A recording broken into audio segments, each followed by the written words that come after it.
पाकिस्तान की सियासत में इन दिनों हलचल तेज है।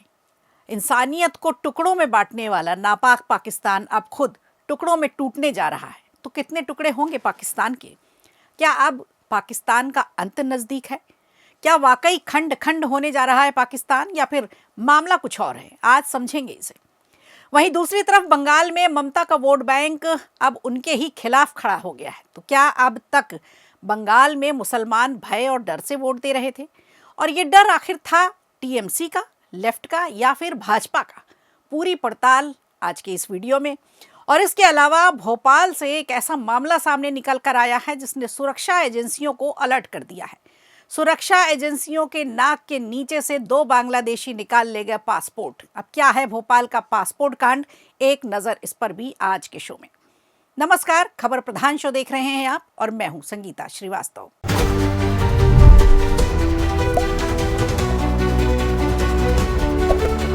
चलिए सबसे पहले बात करते हैं पाकिस्तान में चल रही एक बड़ी राजनीतिक हलचल की। सवाल सिर्फ प्रशासनिक बदलाव का नहीं, बल्कि देश की एकता, अखंडता, पहचान और सत्ता संतुलन का है। सवाल ये है कि क्या खंड खंड होने जा रहा है पाकिस्तान? दरअसल पाकिस्तान के चारों प्रांतों को 12 हिस्सों में बांटने की चर्चा तेज हो रही है। पाकिस्तान के संचार मंत्री अब्दुल अलीम खान शेखुपुरा में आईपीपी कार्यकर्ता सम्मेलन में पहुंचे। वहां उन्होंने कहा कि छोटे छोटे प्रांत बनना लगभग तय है। पंजाब और सिंध में 3-3 नए प्रांत बनाए जा सकते हैं। इसी तरह बलूचिस्तान और खैबर पख्तूनख्वा में भी 3-3 हिस्सों का विभाजन बताया। उनके मुताबिक छोटे प्रांत प्रशासन को और आसान बनाएंगे, शासन भी बेहतर तरीके से किया जा सकेगा। आईपीपी प्रधानमंत्री शहबाज शरीफ की गठबंधन सरकार का हिस्सा है, इसीलिए इस बयान को महज राजनीतिक टिप्पणी कहना आसान नहीं है। हालांकि सरकार की ओर से कोई आधिकारिक नक्शा जारी नहीं किया गया है, ना ही कोई अभी तक आधिकारिक बयान आया है। लेकिन जिन इलाकों पर चर्चा हो रही है उनमें शामिल है पाकिस्तान वाला पूरा पंजाब, जिसमें उत्तर पंजाब, मध्य पंजाब और दक्षिण पंजाब शामिल है। सिंध की बात करें तो जो कराची सिंध, मध्य सिंध, उपरला सिंध को मिलाकर बनता है वो पूरा हिस्सा। फिर आता है खैबर पख्तून यानी केपी, जिसमें उत्तरी केपी, दक्षिणी केपी और आदिवासी केपी यानी फाटा रीजन, ये तीनों हिस्से शामिल हैं। इसके अलावा बलूचिस्तान, जिसमें पूर्व बलूचिस्तान है, पश्चिम बलूचिस्तान है और बलूचिस्तान का दक्षिणी हिस्सा भी है।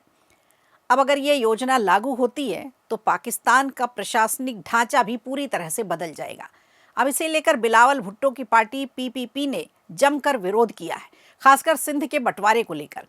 सिंध के मुख्यमंत्री मुराद अली शाह ने यहां तक कह दिया कि अल्लाह के सिवा कोई भी सिंध को बांटने की ताकत नहीं रखता। अब मुराद का ये बयान पाकिस्तान के हुक्मरानों के लिए एक तरह से खुली चेतावनी है, खुली चुनौती है। पीपीपी का कहना है कि सिंध की ऐतिहासिक पहचान है और राजनीतिक महत्व को तोड़ने की जो कोशिश की जा रही है वो कई छोटे दल भी इस प्रस्ताव के खिलाफ हैं। वहीं बात करें एमक्यूएमपी की या कुछ और थिंक टैंक की बात करें, राजनीतिक विश्लेषकों की बात करें, तो वो भी इस प्रस्ताव का समर्थन करते दिख रहे हैं। एमक्यूएमपी ने दावा किया है कि 28वें संविधान संशोधन के जरिए नए प्रांतों का मुद्दा आगे बढ़ाया जाएगा। लेकिन यहाँ एक बड़ी अड़चन है। अड़चन ये है कि नए प्रांत बनाने के लिए पाकिस्तान की संसद में 2/3 बहुमत होना चाहिए, यानी इसे लागू करना भी आसान नहीं होगा, क्योंकि यहाँ भी गठबंधन की सरकार है। इधर सेना का प्रभाव देखा जाए तो कुछ सालों में काफी बढ़ा है राजनीतिक में। इसीलिए ये कदम सिर्फ प्रशासनिक सुधार नहीं बल्कि नियंत्रण बढ़ाने की रणनीति भी हो सकती है। हालांकि अब पाकिस्तान 12 टुकड़ों यानी छोटे छोटे राज्यों में बटेगा या नहीं, इसे तो कहा नहीं जा सकता। लेकिन इतना तो तय है कि अगर ऐसा होता है तो इससे पाकिस्तान की राजनीति, पाकिस्तान का प्रशासन, संसाधन वितरण, प्रकृति भी पूरी तरह से बदल जाएगी। लेकिन विपक्ष प्रदेशीय पहचान और संवैधानिक बाधाओं को देखते हुए ये रास्ता बिल्कुल भी आसान नहीं दिखाई पड़ता, क्योंकि अगर ऐसा होता तो कई राज्य बगावत पर उतर आएंगे और पाकिस्तान में तख्ता पलट जैसे माहौल भी बन सकते हैं, क्योंकि हर कोई इस बात के लिए राजी नहीं होगा कि पाकिस्तान के 12 टुकड़े किए जाएं। फिर भी मंत्री जी हैं, उनका बयान है तो सीरियसली तो उसे लिया जाएगा।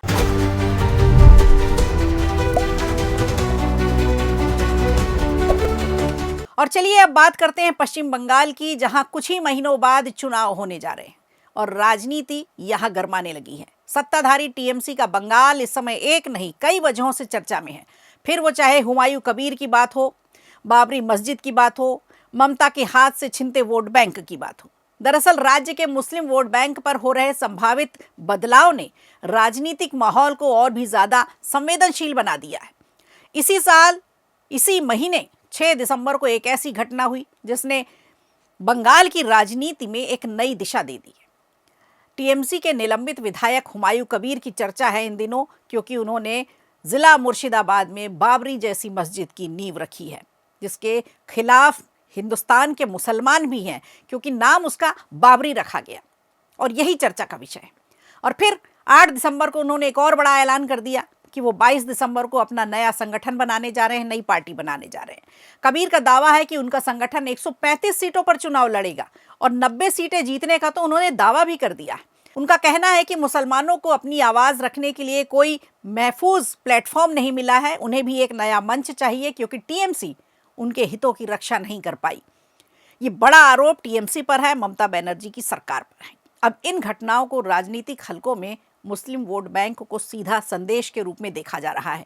इसी पृष्ठभूमि में देखा जाए तो मुख्यमंत्री ममता बनर्जी ने हाल ही में मालदा और मुर्शिदाबाद दोनों का दौरा किया। सांप्रदायिक तनाव को खत्म करने की उन्होंने अपील भी की। अब टीएमसी का दावा है कि 2011 में सत्ता में आने के बाद जो मुस्लिम समर्थन उन्हें मिला है वो आज भी कायम है। यानी 2011 में जितने मुस्लिम वोट बैंक उनके पास था वो आज भी है, लेकिन ज़मीनी हालात कुछ और संकेत दे रहे हैं।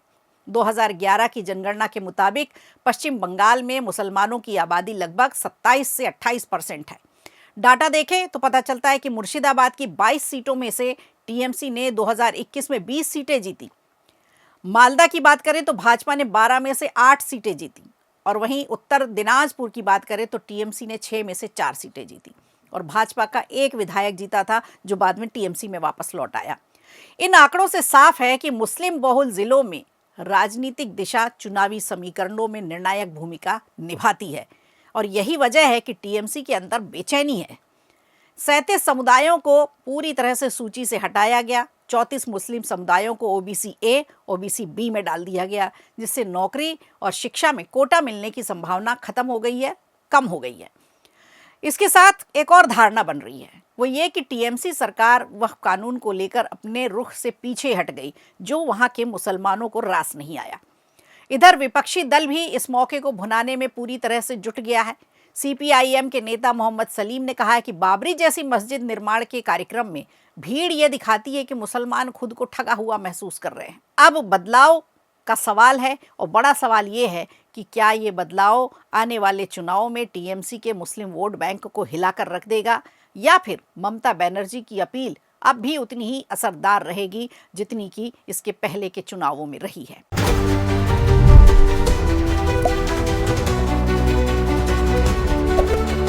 चलिए बात करते हैं अब मध्य प्रदेश की। यूं तो मध्य प्रदेश की राजधानी भोपाल बड़ी झील और हिल्स के लिए जानी जाती है, लेकिन इन दिनों जो चर्चाएं हो रही हैं वो भोपाल की खूबसूरती पर दाग लगाने का काम कर रही हैं।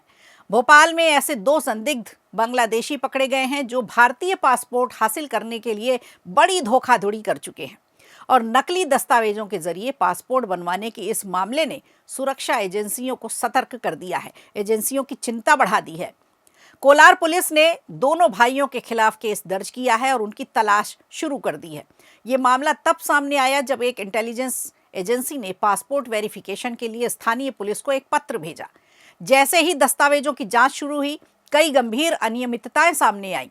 संदिग्धों के नाम है मोहम्मद रिहान अंसारी, मोहम्मद मकबूल अंसारी और पिता का नाम भी है सखफुल हक अंसारी। दोनों ने भोपाल के कोलार रोड की राजवैद कॉलोनी का पता देकर भारतीय पासपोर्ट बनवाया था। पासपोर्ट ऑफिस को पता लगा कि दस्तावेज संदिग्ध है, जिसके बाद मामला इंटेलिजेंस के पास पहुंचा। जांच में सामने आया कि दोनों ने 7 अगस्त 2014 को राजवैद कॉलोनी के लक्ष्मी ठाकुर नाम की एक महिला के घर का रेंट एग्रीमेंट बनवाया। इसी नकली किराएदारी के आधार पर उन्होंने आधार कार्ड बनवाए, वोटर आईडी बनवाई। इन दस्तावेजों का इस्तेमाल कर उन्होंने पासपोर्ट के लिए आवेदन भी किया, लेकिन जांच में मकान मालिक ने साफ कह दिया ये दोनों युवक इस मकान में कभी रहे ही नहीं।